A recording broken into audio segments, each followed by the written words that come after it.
Bismillahirrahmanirrahim. Dear students, Assalamu alaikum. I hope students you are doing good. Chapter number 7 को discuss कर रहा हूँ. Today the lecture number 1 or the name of the chapter is the correlation. So students, I will discuss the brief introduction about the correlation analysis. तो आप students मेरे channel को subscribe करना है, अपना feedback जरूर दें. So let's start the new chapter, that is the correlation. In the contents of this lecture, students, first point में discuss करूँगा brief introduction about the correlation. Second point मेरा correlation analysis and correlation coefficient है. Third point में मैं discuss करूँगा the significance of the positive, negative and no correlation. और fourth point पे students मैं discuss करूँगा that is the properties of the correlation coefficient. और last point होगा correlation and causation. Now I'm going to explain in the first point the term correlation. Define the term correlation. If the values of the two variables vary in such a way that the movement increase or decrease in one variable are accompanied by the movement increase or decrease in the other variable, the variables are said to be correlated. तो students यहाँ पे दो variables का data आपको given होगा और एक variable की मूवमेंट जो है वो आपके पास अटैच होगी दूसरे वेरिएबल की मूवमेंट के साथ. तो वो आपके पास अगर एक वेरिएबल इंक्रीजिंग पैटर्न पे है तो दूसरा वेरिएबल उसके इंक्रीजिंग पैटर्न से इंक्रीज या डिक्रीज हो रहा है तो आपके पास दोनों वेरिएबल्स जो है वो आपस में कोरिलेटेड है. तो इस तरह की कोरिलेशंस जो है उसको हम लोग मेजर करेंगे इन दिस चैप्टर. तो this is called the correlation. Thus, the correlation is the measure of the degree of covariation between two variables, or correlation measures the strength of the relationship between two variables. तो normally हम लोग जो है वो दो variables का data यहाँ पे कंसिडर करेंगे और इसके वेरिएबल्स के दरमियान में स्ट्रेंथ ऑफ रिलेशनशिप को जो मेजर करेंगे डेट इज कॉल्ड कोरिलेशन. और इसको ये भी कह सकते हैं कि दो वेरिएबल्स के दरमियान में कोवेरिएशन की जो डिग्री है स्ट्रेंथ मेजर ऑफ डिग्री उसको हम लोग मेजर करेंगे. That is the also called the correlation. For example, an increase in the heights of the children is usually accompanied by an increase in their weights. तो ये कह रहे हैं कि आपके पास heights अगर किसी स्टूडेंट्स की जो है इंक्रीज कर रही है, चिल्ड्रंस की अगर heights इंक्रीज कर रही है तो वो यकीनन जो है वो उनके weights में भी जो है वो उसमें इजाफा कर रही है तो वो increase in their weights. तो आपके पास दोनों वेरिएबल्स के दरमियान में जो है वो रिलेशनशिप मौजूद है. हाइट्स और वेट्स और दोनों वेरिएबल्स जो है वो आपस में कोरिलेटेड हैं और अब इनकी कोरिलेशन को चेक करना होगा कि वेदर इट इज पॉजिटिव और नेगेटिव. तो नेक्स्ट में हम लोग जो है उसको डिस्कस करेंगे कि वो पॉजिटिव कोरिलेशन है या नेगेटिव कोरिलेशन है. Now in the second point I will discuss the correlation analysis and correlation coefficient. I have already been discussed the term correlation. Now I will discuss the what is correlation analysis. The techniques used to measure the strength of association between two variables is called correlation analysis. तो जो भी techniques और methods आप लोग use करेंगे measure of strength major करने के लिए स्ट्रेंथ ऑफ रिलेशनशिप को बिटवीन टू वेरिएबल्स तो वो हम कंसिडर करेंगे हम लोग इन correlation analysis में. Now I will discuss the define the term correlation coefficient. In measuring variation, especially when different distributions are to be compared, it has been found that an abstract measure of variability is needed. Thus, we need a measure of degree of relationship between two variables, an abstract coefficient that is free from the particular units employed in a given case. Such a measure is termed as correlation coefficient or coefficient of correlation. तो students हम लोग जो है वो जब भी coefficient का word use करते हैं तो जो भी हमारे पास जो मेजर होगी वो आपके पास फ्री ऑफ यूनिट्स होगी. जो भी जिस यूनिट में भी आपके पास वेरिएबल्स का डाटा होगा उस यूनिट से फ्री होके इंडिपेंडेंट होके आपको जो है वो उसके दरमियान में रिलेशनशिप को एक्सप्लेन करेगा. That is the correlation coefficient just like the coefficient of variation in chapter 4 जिसको ऑलरेडी हम डिस्कस कर सकते हैं इन मेजरिंग वेरिएशन के अंदर. तो स्टूडेंट्स ये आपके पास कोरिलेशन कोफिशिएंट है which is the independent of the और independent of free from the units. The third point, I will discuss the brief introduction about the significance of positive, negative, and no correlation. Significance of the positive, negative, and no correlation. The possible values of the correlation coefficient denoted by R range from -1 to 1. तो students हमारे पास correlation coefficient की value जो है वो लाई करेगी -1 to 1 और -1 and 1 जो है वो आपके पास इंक्लूडेड वैल्यूज होंगी आर की और इसकी बाकी तमाम वैल्यूज जो है पॉसिबल वैल्यूज जो है वो इसके मिडल में जो है वो लाई कर सकती हैं आर की वैल्यू को. When the values of the variables move in the same direction, either both variables move in an increasing pattern or decreasing with a fixed proportion, correlation is said to be perfect positive, that is r equal to 1. तो आपके पास students यहाँ पे r की value अगर positive 1 है तो it means that के दोनों वेरिएबल्स जो है वो सेम डायरेक्शन में मूव कर रहे हैं और आपके पास फिक्स जो है वो इंटरवल फिक्स प्रोपोर्शन के साथ जो है वो उनकी मूवमेंट है। अगर इंक्रीजिंग पैटर्न है तो एक वेरिएबल अगर आपका इंक्रीज कर रहा है तो दूसरा वेरिएबल भी उसी प्रोपोर्शन से वो इंक्रीजिंग पैटर्न जो है वो ले रहा होगा। तो दोनों वेरिएबल्स की अगर सेम डायरेक्शन होगी तो हमारे पास r की वैल्यू पॉजिटिव होगी और पॉजिटिव 1 जब होगी तो हमारे पास r की वैल्यू जो है परफेक्ट पॉजिटिव कोरिलेशन मौजूद होगा दोनों वेरिएबल्स के दरमियान में। सेकंड पॉइंट स्टूडेंट्स ये है कि when the values of the variables move in the opposite direction, one variable move in the increasing and other variable move in decreasing pattern with a fixed proportion।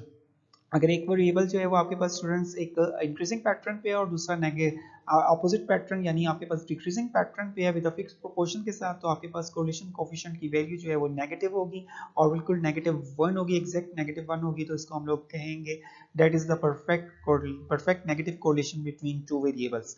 तो ये आपके पास यहाँ पे second point था जिसमें हम लोगों ने r की वैल्यू को नेगेटिव एक्सप्लेन किया और ऊपर वाले पॉइंट में आपके r की वैल्यू को हमने पॉजिटिव एक्सप्लेन किया। तो ये आपके पास दो पॉइंट्स आ चुके हैं जिसमें r की वैल्यू जो है वो नेगेटिव 1 भी हो सकती है और r की वैल्यू पॉजिटिव 1 भी हो सकती है।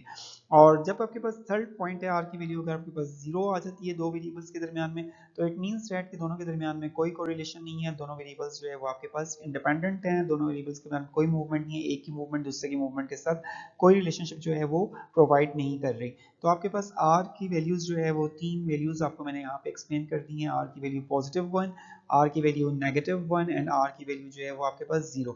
और बाकी वैल्यूज जो है वो आपके पास सिंपल r की वैल्यू -1 और +1 के दरमियान में मूव कर सकती है और उसमें आपके पास कोई भी वैल्यू जो है वो अगर r की वैल्यू फॉर एग्जांपल 0.40 है तो इट मींस दैट के पॉजिटिव कोरिलेशन, अगर r की वैल्यू जो है वो नेगेटिव 0.50 है तो इट मींस है कि नेगेटिव कोरिलेशन, और अगर आपके पास r की वैल्यू एग्जैक्ट वो 1 है तो इट मींस है कि परफेक्ट पॉजिटिव कोरिलेशन, दोनों फिक्स प्रोपोर्शन के साथ जो है वो इंक्रीजिंग या डिक्रीजिंग पैटर्न को ले रहे हैं। और अगर r की वैल्यू नेगेटिव 1 है तो वो भी आपके पास यहाँ पे फिक्स प्रोपोर्शन के साथ कोई अपोजिट डायरेक्शन के साथ जो है वो पैटर्न ले रहे हैं, तो वो आपके पास r की वैल्यू नेगेटिव 1 होगी और r की वैल्यू 0 में आपके पास इंडिपेंडेंट वेरिएबल्स होंगे, दोनों variables have no correlation. The 4 point students I will explain the properties of the correlation coefficient. Properties of the correlation coefficient. First property is students the correlation coefficient is symmetrical with respect to x and y. Rxy equal to Ryx, both variables are correlated to each other। दोनों variables students यहाँ पे आपके पास independent या dependent नहीं होते, दोनों variables एक दूसरे पे depend कर रहे होते हैं, तो they are interdependent variables। तो कोई वेरिएबल जो है फिक्स नहीं होता कि विच इज इंडिपेंडेंट और विच इज डिपेंडेंट, तो इसलिए आपके पास यहाँ पे कोरिलेशन कोएफिशिएंट की वैल्यू जो है वो सिमेट्रिकल होगी। rxy कैलकुलेट कर लें या ryx कैलकुलेट कर लें तो आपके पास सेम फार्मूला होगा दोनों के लिए। तो so correlation coefficient is symmetrical with respect to x and y। Second property है the correlation coefficient is the geometric mean of two regression coefficients. आपने अगर दो वेरिएबल्स के दरमियान में को अपने रिग्रेशन कोएफिशिएंट्स को कैलकुलेट किया है by on x को और bx on y को, तो आपने दोनों को अगर ज्योमेट्रिक मीन यूज कर लें और दोनों जो है अगर आपके पास पॉजिटिव होंगे तो आपके पास पॉजिटिव कोरिलेशन जनरेट होगा, कोरिलेशन कोएफिशिएंट की वैल्यू जो है वो पॉजिटिव होगी। अगर दोनों आपके पास जो है regression coefficient by on x और bx on y नेगेटिव होंगे तो आपके पास कोरिलेशन कोएफिशिएंट की वैल्यू जो है वो नेगेटिव जनरेट होगी। तो ये आपके पास यहाँ पे इट इज एसेंशियल कि आपके पास दोनों रिग्रेशन कोएफिशिएंट्स या तो दोनों पॉजिटिव होंगे और या फिर दोनों रिग्रेशन कोएफिशिएंट्स की वैल्यूज जो हैं वो नेगेटिव होंगी।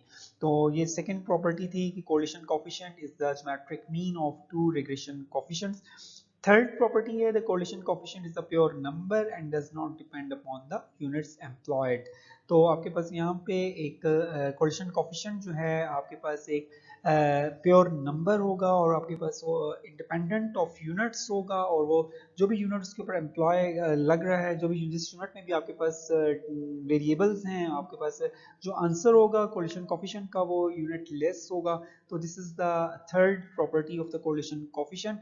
Fourth property is students correlation coefficient is lie between -1 and 1।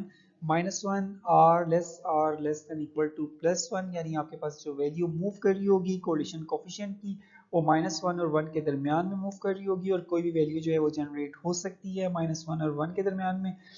Fifth property है correlation coefficient is the independent of origin and scale. अगर आप अपने वेरिएबल्स को मिनिमाइज करते हैं यानी उसको अगर आप लोग किसी भी कांस्टेंट से डेविएट करके किसी भी स्केल पे अगर आप उसको डिवाइड करके देन आप लोग कोरिलेशन फाइंड करते हैं तो आपके पास वही आंसर होगा जो आप x और y वेरिएबल्स के दरमियान में कैलकुलेट कर सकते हैं। तो so correlation coefficient is the independent of origin and scale. Now in the last point I will discuss the term correlation and causation. Now students, how can we understand the term correlation and causation? The correlation simply refers to the sympathy of movements in the variables. It does not mean that a movement or change in one variable causes a change in the other. The changes in the variables may be due to some common cause. For example, when we say that heights and weights of the children are correlated, it does not mean that an increase in heights cause an increase in weights. The increase in both may be due to common cause, namely the age. As a child grows in age, his heights and weight also increase. Students correlations के अंदर जो है वो simply आपके पास दो variables का कोई भी डेटा अगर आप लोग ले लेते हैं तो आपके पास वहाँ पे कोरिलेशन वो जनरेट करके दे देगा, आप लोग कोई भी कोरिलेशन कोफिशिएंट का फॉर्मूला यूज करेंगे। लेकिन कॉजेशंस का मींस के आपके पास वेरिएबल्स कौन सा वेरिएबल जो है वो कॉज बन रहा है उनके अंदर चेंज को लाने के लिए। तो आपके पास यहाँ पे जो एग्जांपल मैंने डिस्कस की है जिसमें वो कह रहे हैं कि एज के इंक्रीज करने से उसकी हाइट्स और वेट्स दोनों इंक्रीज कर रही हैं। बज़ाहिर अगर आप हाइट्स और वेट्स का दोनों वेरिएबल्स का डेटा अगर लेंगे और वो आपके पास कोई कोरिलेशन कैलकुलेट करेंगे तो आपको कोई ना कोई आंसर जो है वो जनरेट हो जाएगा क्योंकि बोथ वेरिएबल्स आर कोरिलेटेड। लेकिन आपके पास जो वेरिएबल कॉज कर रहा है वो वहाँ पे आपके पास यहाँ पे एज एक ऐसा वेरिएबल है जो कॉज कर रहा है जो कि दोनों वेरिएबल्स को जो है अफेक्ट कर रहा है और वो जो है वो आपके पास कॉजेशन कहलाएगा। तो this is the meaning of the correlation and causation. In this introductory type lecture about the correlation, students, I have discussed some important points about the correlation, correlation analysis, correlation coefficient, significance of the correlation, properties of the correlation coefficient, and the term correlation and causation. All important terms are discussed in this lecture. तो students इंशाल्लाह ताला next topic के साथ मुलाकात होगी next topic में next lecture के साथ। तो अपना ख्याल रखिएगा, मेरे चैनल को सब्सक्राइब करना है आपने और अपना फीडबैक जरूर दें। ओके स्टूडेंट्स, अल्लाह हाफिज़, थैंक यू।